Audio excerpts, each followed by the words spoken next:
Good morning. We started by studying the gospel and the historic or the person of Jesus. I think it's very fitting that we end by studying a passage from the gospel and study the person of Jesus. The theme this morning is Jesus and the skeptic.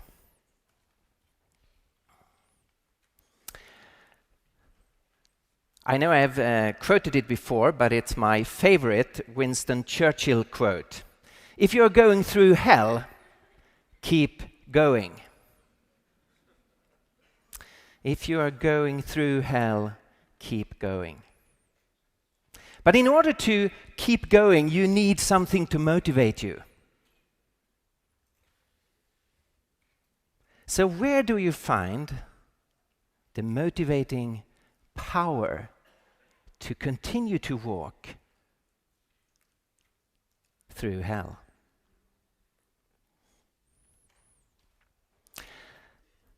Long ago, Archimedes said this: "Give me a place to stand on, and I will move the earth." The story is that a king had built the greatest ship ever built so far in history. Hieron II has built a ship called Syracusia, but it gets stuck when they were going to put it into the sea. And they turned to Archimedes and asked, "Can you help us?" And he said, "Yes. Just give me a place to stand on. Give me a fixed point, and I will move the earth." So where do we find the power to keep going? Where do we find the fixed point, not only for big ships, but for our own lives? When we get stuck, where is the place to stand on? Where is the fixed point that can help us to move what otherwise would be impossible to move?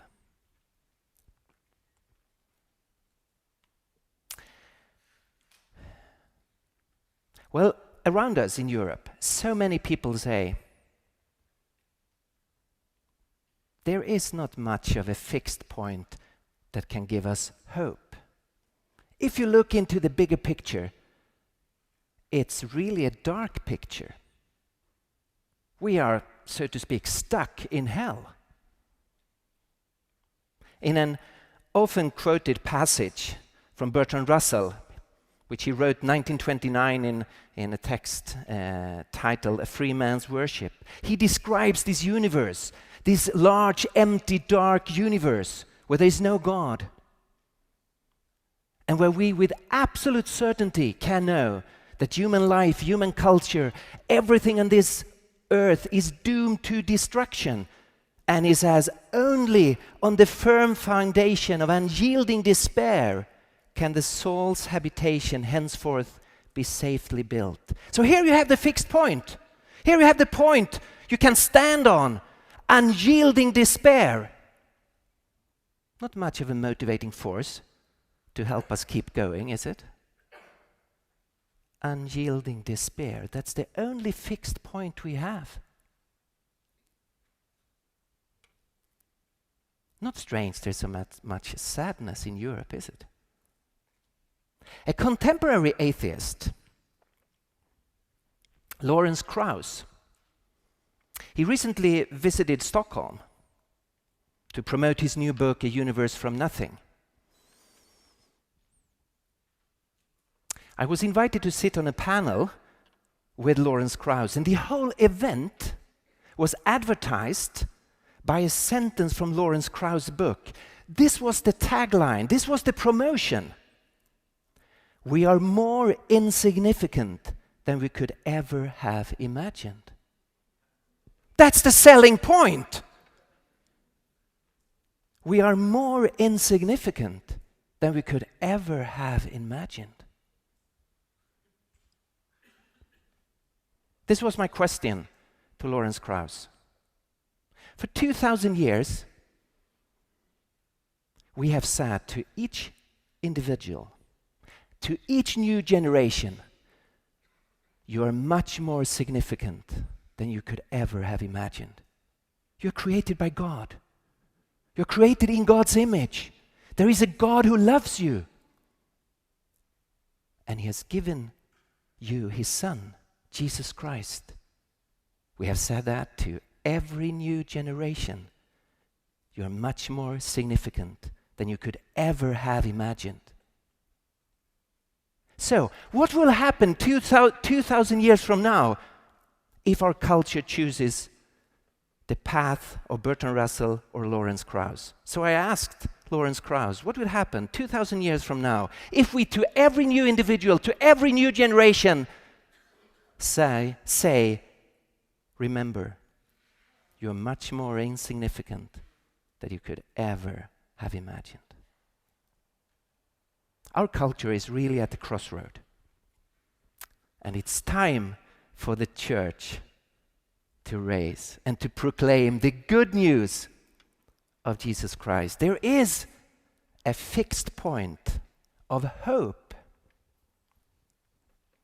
As Paul writes in 2 Timothy chapter 1, Christ Jesus, who has destroyed death and has brought life and immortality to light through the gospel. We believe there is a fixed point, that within human history, within humanity, at one point, life and immortality has been brought to light. We are not doomed to destruction, to emptiness, to nothing, to death. Someone has destroyed death. That's the fixed point. That is what can keep you going. Jesus has destroyed death and brought life and immortality to light. I think everyone must agree this is a hopeful message. This is a message so much better than Lawrence Krauss' message. But of course the question is it true? What's the reason for believing this to be true? Isn't it just a psychological crunch? It's easier to survive your short earthly existence if you cling on to this kind of ideas. But is it anything more than an idea? We're going to study a very important text in the Gospel of John. A text about the person who asked all those questions. A skeptic. And since I come from a very skeptic country, I think this is such an interesting and important text. So turn to John chapter 20, and we will read from verse 24 to 29.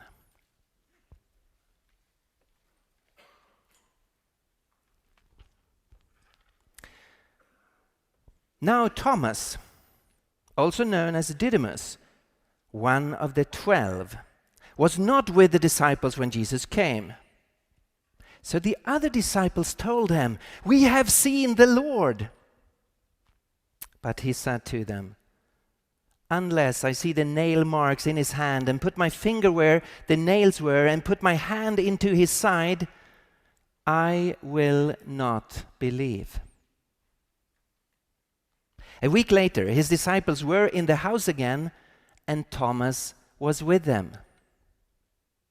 Though the doors were locked, Jesus came and stood among them and said, "Peace be with you." Then he said to Thomas, "Put your finger here, see my hands. Reach out your hand and put it into my side. Stop doubting and believe." Thomas said to him, "My Lord and my God." Then Jesus told him, "Because you have seen me, you have believed. Blessed are those who have not seen and yet have believed." This is the word of the Lord.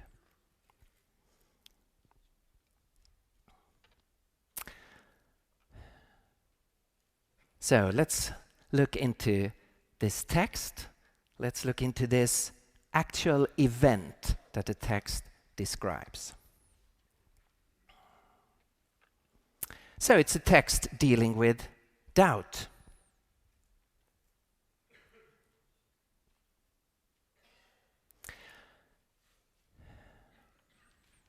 The starting point is a week earlier, Sunday morning. This chaotic, dramatic, joyful Sunday a week ago, when the women find the tomb empty. And Jesus appears to a number of individuals and small groups. And then on Sunday night, he comes to the disciples. But there's just 10 of the 12. Judas is out of the picture. And Thomas, for some reason, is not with his friends. And we don't know why. Why wasn't he there? Was it for practical reason? He had a sick mother he had to take care of. Was it his way of mourning? Maybe. We are very different when we are hit by tragedies. Some of us need other people to mourn together, and we draw support from each other. Like the majority of the disciples, after the crucifixion of Jesus, seem to be drawn to each other, to support each other. But some of us, we need to be alone when we mourn, so we go away. That's our way of handling and processing the grief. Maybe that was the reason that Thomas really needed to be alone. Anyhow, we don't know. He was not there Sunday evening, the first, when Jesus first appeared. In the week that followed, his friends approached him, and you can hear the joy. You know, they were overjoyed, it says a little bit earlier in the text. We have seen the Lord. And of course, they just expect Thomas to believe and join them. But here is his painful response. Unless I myself see, I myself touch, I will not believe. This must have been very painful for them. Think of all the things they've experienced together. The fellowship, the close friendship they have had. Now there is like a wall of ice between them. Thomas is totally immovable here. I will not believe because you tell me. What's going on here? How can Thomas be so absolute in his doubts and in his rejection?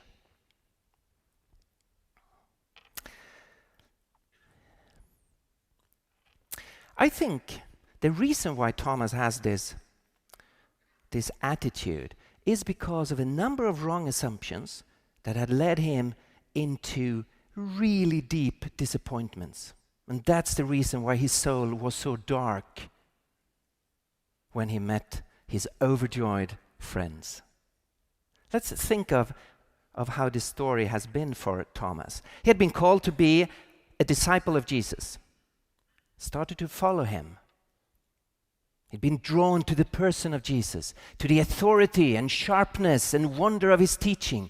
He has seen the different miracles that God confirmed who Jesus was. And gradually his confidence and his trust in Jesus has grown. And he agreed with Peter when Peter proclaimed, "You are the Messiah, the Son of the living God."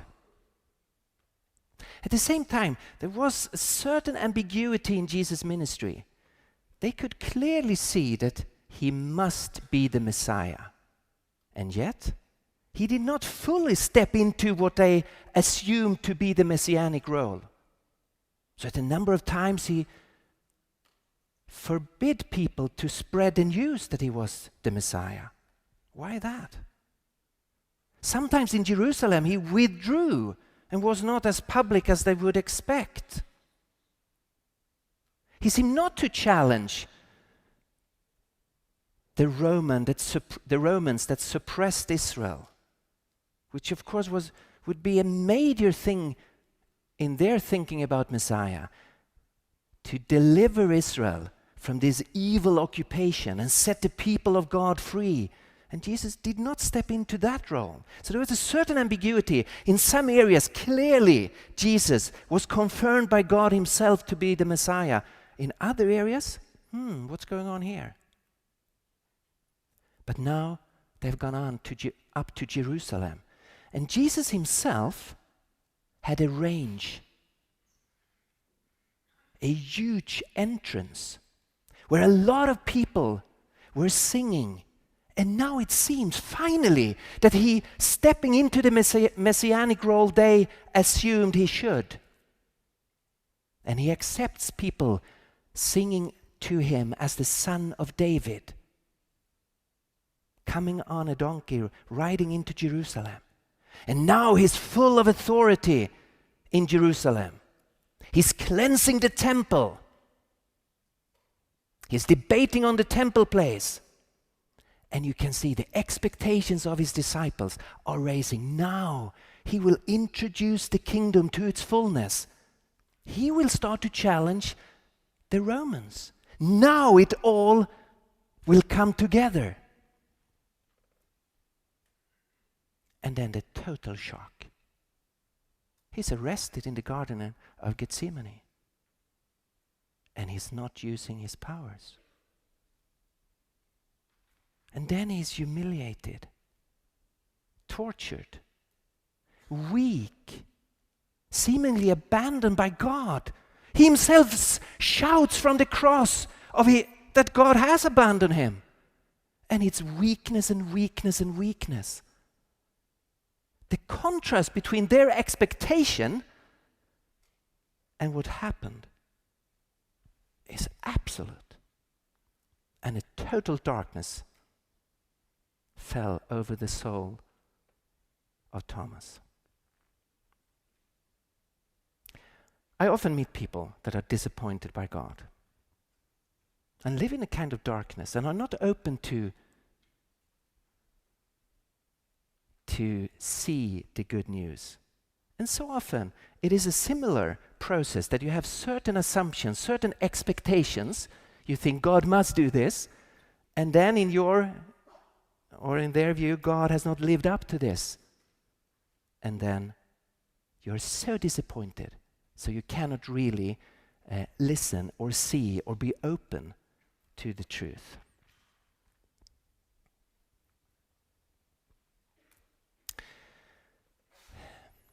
Secondly, Thomas is not left in this darkness. A week later, and that's where our text starts, Jesus comes again to his disciples, and this time Jesus is there. And this time Thomas is there when Jesus appears to his disciples. And he gives the disciples and Thomas a real VIP treatment. I have the expression from Tim Keller, and I really like it. I think it's interesting to think about why was Jesus giving his disciples, including Thomas, this wonderful experience of seeing him and touching him. You know, why was Jesus giving these groups of people this special experience that I guess all of us, we have thought for ourselves? Wouldn't it be wonderful to see Jesus, to hold his hands, to really see into his face, to hear his words, like they did this Sunday evening? Why were they given that experience, but the rest of God's people all throughout history, we have not been given that? Why are they being given a VIP treatment? What's going on here? I would like to be treated that way, wouldn't you?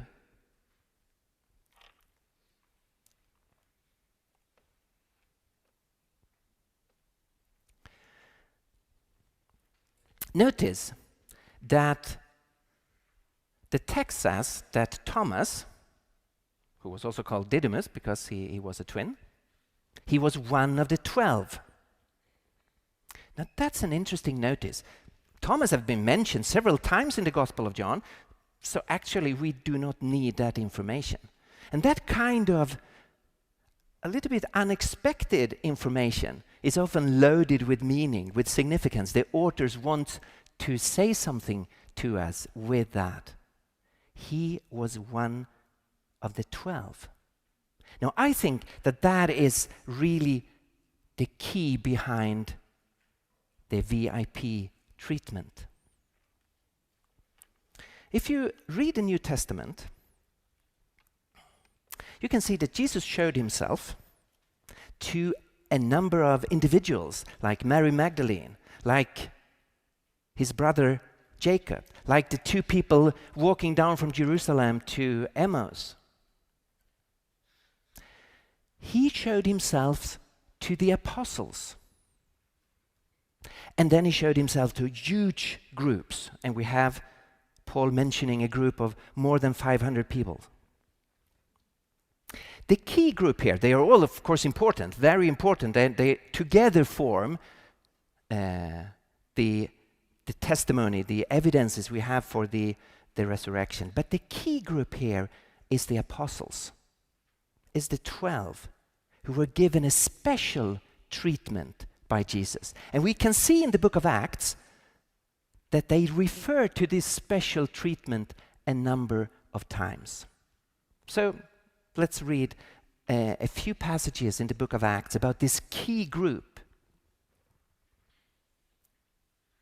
So the book of Acts begins this way.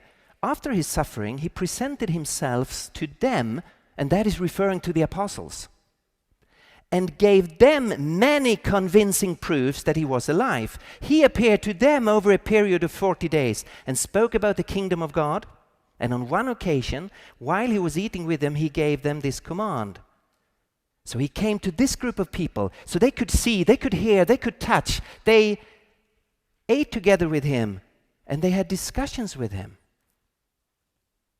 Later on, in chapter 10, Peter is referring to this. God raised Jesus from the dead on the third day and caused him to be seen.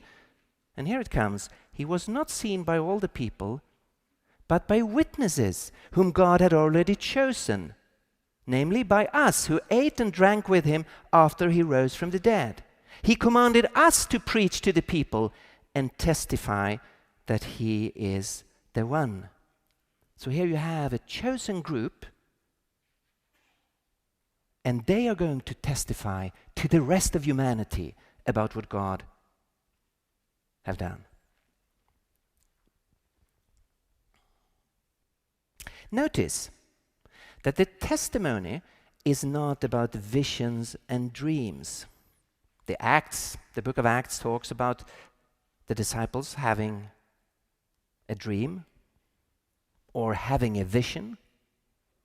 Or if you read the book of Revelation, John is in the Spirit and he sees Jesus. Now, this is not what this group is talking about when they are telling us what happened during those 40 days. I think it's important that we don't have the experience Paul had at the road or outside Damascus, where he met the risen Lord. And I think too many Christians think primarily of that appearance. Now, that was an objective appearance, and there was objective physical events surrounding the appearance. So there was a light that people could see. There were sounds that people could hear. They all fall to the ground. But there's also important differences if you compare how Jesus appeared to Paul on the road to Damascus and how he appeared during this 30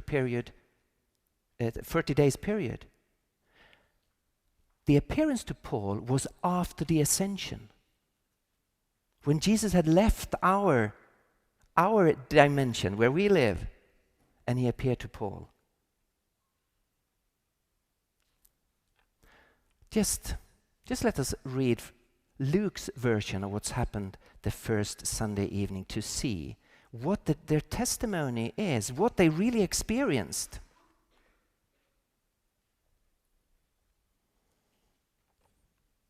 So if you turn to Luke 24, it says this. It's from verse 36. While they were still talking about this, Jesus himself stood among them and said to them, "Peace be with you."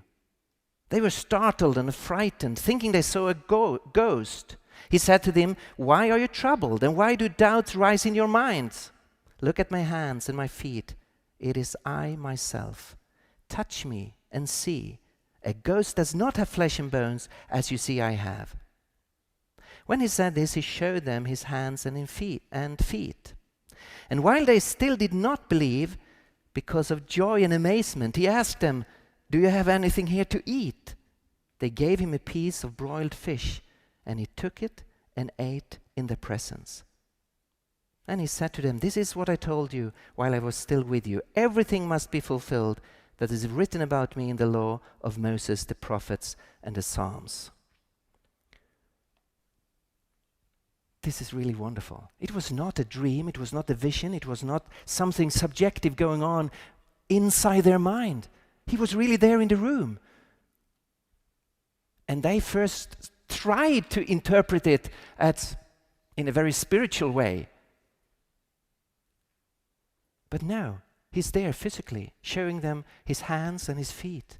And they still can't believe it because of joy and amazement.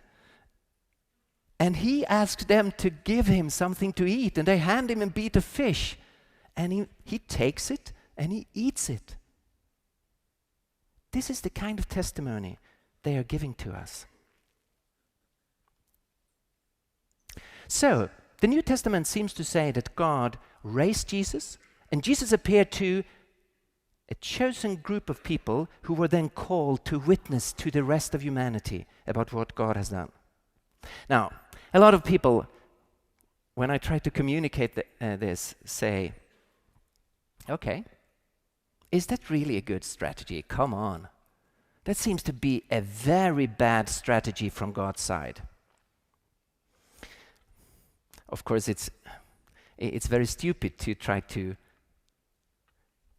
come up with a better strategy than God. It's a little bit like I'm taking up the phone and make a phone call to Ronaldo and say, "Come over here, I can teach you some tricks in soccer." Of course, God's strategy is a good strategy. But anyhow, we have our objections, so just try to deal with them. Why on earth is God using witnesses? We would like to see Jesus himself, not believe on the testimony of witnesses. Here I think we evaluate information from witnesses totally wrong. We think that is vague and uncertain. Actually, information from witnesses is behind most of your knowledge. You have not experienced yourself most of what you hold to be true. You don't look into it yourself. Take a very basic thing. I assume you know when you have your birthday. How on earth do you know that? You've never questioned it, but it's because testimony from your mother. She was there and she has told you the day you were born. And you don't think that is a very uncertain piece of knowledge. You celebrate it every year and hold it as a truth. And you analyze so much of your knowledge. Actually goes back to eyewitnesses, our whole understanding of history. But why not use more witnesses? Why this limited group? Well, actually, is it limited? It's over 500 people. That's a huge group. And even if you take just the 12, that's a huge group. We're usually satisfied if we have 2 or 3 or 4 witnesses confirming something. And here you have hundreds of people confirming it. Nothing would be stronger for us if it would be 600. It wouldn't change the case, would it? It's been enough long before there were 500 witnesses. And then people ask, why didn't he show himself to skeptics? Why just for his own friends? Now, this question I think is totally wrong, actually. Everyone he showed himself to was a skeptic. No one expected it, and they doubted it, thinking, oh, this is a spirit, or this is a ghost, or that must be the gardener, or that must, they are trying to interpret it. So everyone was a skeptic. Go through everyone Jesus appeared to. The women at the grave, Mary from Magdalene, the apostles. When the women are coming, telling the tomb is empty, we have seen angels, it says the disciples did not believe them. They're just skeptical when they hear about it. Think of the people, the two going down to Emmaus. They're really skeptical. Even though it's Sunday morning and they have heard that the tomb is empty and that the women have seen angels, they leave the city. They don't expect there to be a resurrection. They just go home. Everyone was a skeptic. James, the brother of Jesus, he did not believe before Jesus appeared to him. Or Paul. You cannot be more skeptical than the Apostle Paul. So Jesus actually appeared to skeptics that were convinced and then became the witnesses of his resurrection. When Jesus appeared to his disciples and to Thomas included, there is some criticism from Jesus. It's interesting to think about the dialogue between Jesus and Thomas. What's going on here? There's some kind of ambiguity, I think, because Jesus affirms Thomas and he can see Jesus and touch Jesus, and he's given exactly the evidence he's asking for. At the same time, Jesus seemed to be critiquing him and say, blessed are those who believe without seeing. What's going on here? He gives him what he asks for, and then he critiques him. How can we understand that? I think Thomas was right in some aspects, and that's why Jesus affirms him. I think he was right in his honesty. I admire him that he did not just fell for the group pressure of, oh, all my friends believe, therefore I should believe. I think he is right in his search for reasons. We as Christians shouldn't be naive and believe just because we should believe. As Christians, we are not as the queen in Alice in Wonderland, who just elevated the capacity to believe in the impossible.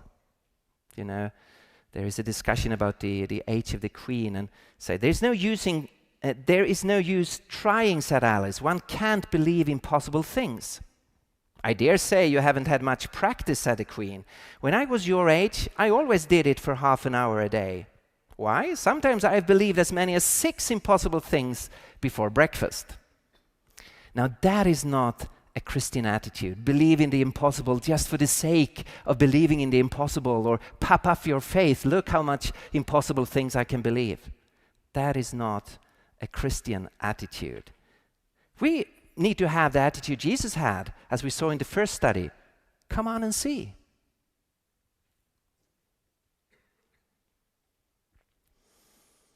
But Thomas was also wrong.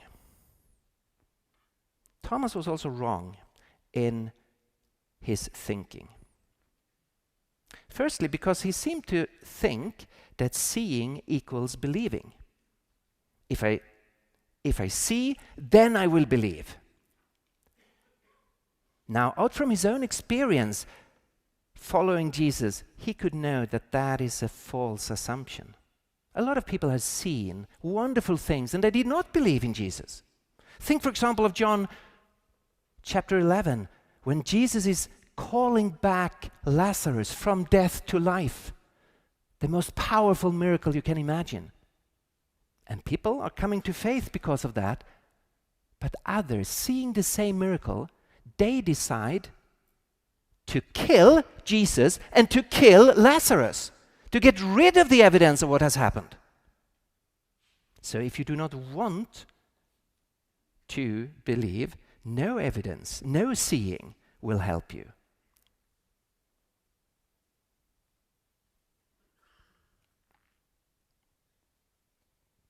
The heart is really involved. You know, think of marriage.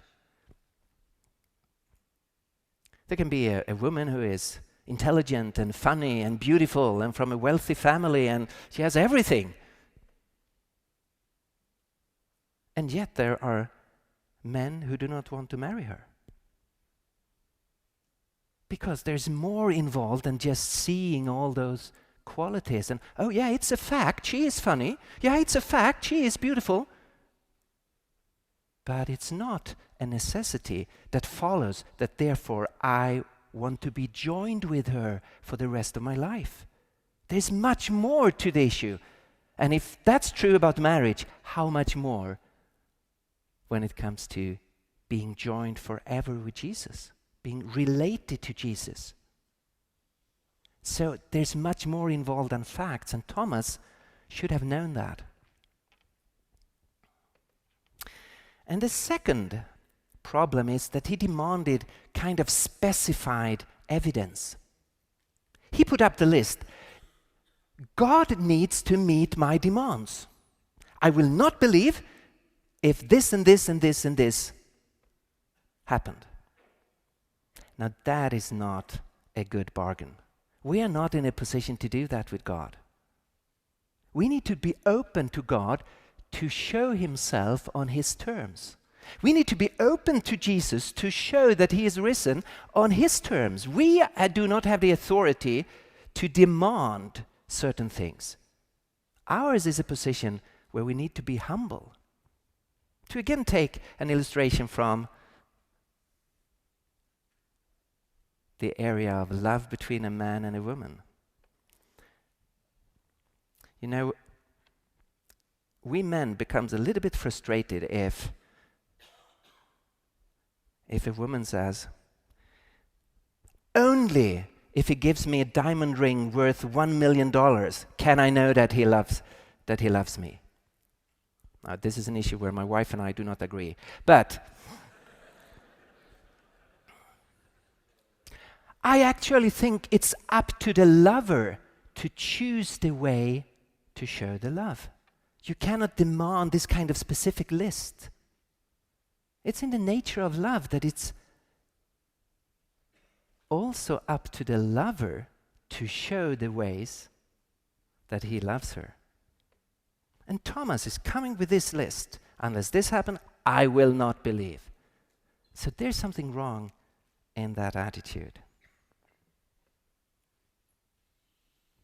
What are we going to do with what Jesus is saying here? Because you have seen me, you have believed. Blessed are those who have not seen and yet have believed. There's a long preaching tradition which actually says it's much better to believe without seeing. It's almost a higher quality of faith if you believe without any evidences. I think that is totally wrong. Earlier in the text, it said about John, he saw and he believed. There's nothing negative. He saw and that caused him to believe. Mary from Magdala says in verse 18 in John 20 that she has seen the Lord, and that is her testimony. And the other disciples were overjoyed when they saw the Lord. There's nothing negative in seeing the Lord. On the contrary, that's of course something very positive. And Jesus himself gave them that appearance, and that made them believe. So there's nothing negative. I think the key thing here is that after a week, when Jesus appeared to Thomas, then already enough of people had seen Jesus So Thomas would have been justified in believing without seeing, on the basis of the testimonies from his friends, believing the same way as you and I believe in the resurrection of Christ, on the basis of testimony. And there was already enough. Think of Thomas' situation. He had the Old Testament scriptures giving this pattern, and he could see Jesus fitted into the pattern. He had followed Jesus for 3 years, seen all the miraculous things, and God confirming that Jesus is the Messiah. He heard Jesus' own teaching about his death and resurrection. And now he has met his best friends that he has reason to trust. And they tell him, we have seen the Lord. It's not one person, it's not two persons. It's a big group of persons that have seen the Lord and can confirm it for Thomas. He was already in a position that he would have been justified in believing. And that is the criticism. Why have you let darkness come over your soul to such a degree that you cannot believe without seeing?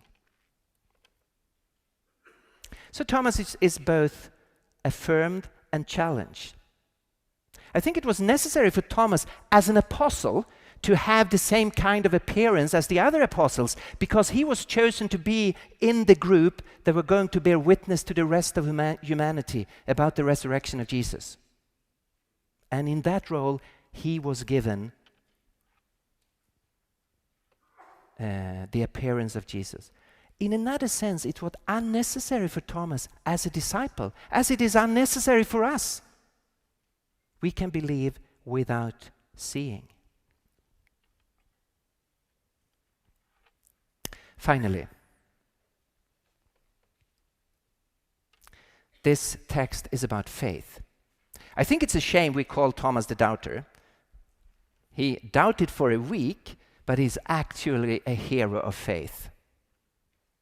From his lips comes maybe the highest confession of Jesus as Lord and God. He took the gospel further than any other and went to India to preach the gospel and plant churches. He is a faith hero. He's not Thomas the doubter. He doubted for a week, but the overall picture of his life is faith. He is a hero of faith. So do not let us smear his name because of this week, I think. How can we have that kind of faith? Shortly, we need to listen with an open mind to the apostles' testimonies. That was the problem with Thomas. He had a closed mind. We need to listen with an open mind to the apostles' testimony. And we need to invite the continent of Europe to listen to the apostles' testimony through an Alpha course or Uncover or other means, but listen to the apostles' testimony. We need to get rid of our homemade demands. Maybe you noticed that when Jesus came to Thomas, he did not touch him. That was not the thing that caused his faith. His demands were just wrong.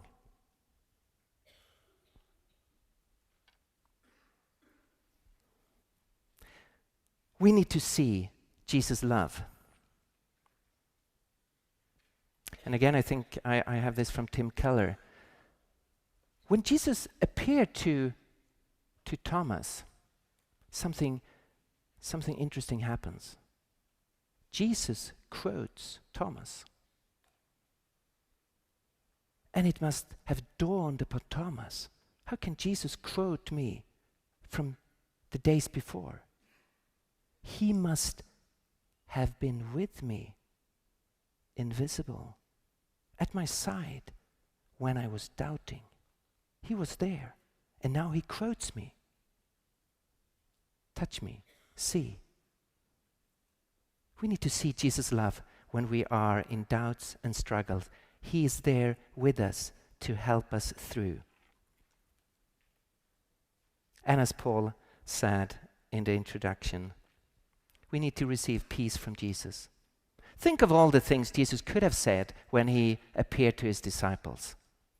Why did you fall asleep Thursday night in Gethsemane? I needed you. Why did you run away when the soldiers come? I needed you. I thought we were friends. I thought you were my followers. Why did you run away? Why have you been hiding? Where is your faith? How can you have denied me? You think of all the things he could have said to them. And he comes and he says, peace be with you. What a wonderful gospel to his disciples that had failed. And the resurrected Jesus comes. Peace be with you. Peace be with you. And a totally new life starts. This is the fixed point. This is the motivation why, if we are going through hell, we can keep going. He's resurrected, and he comes to us and says, peace be with you. Amen.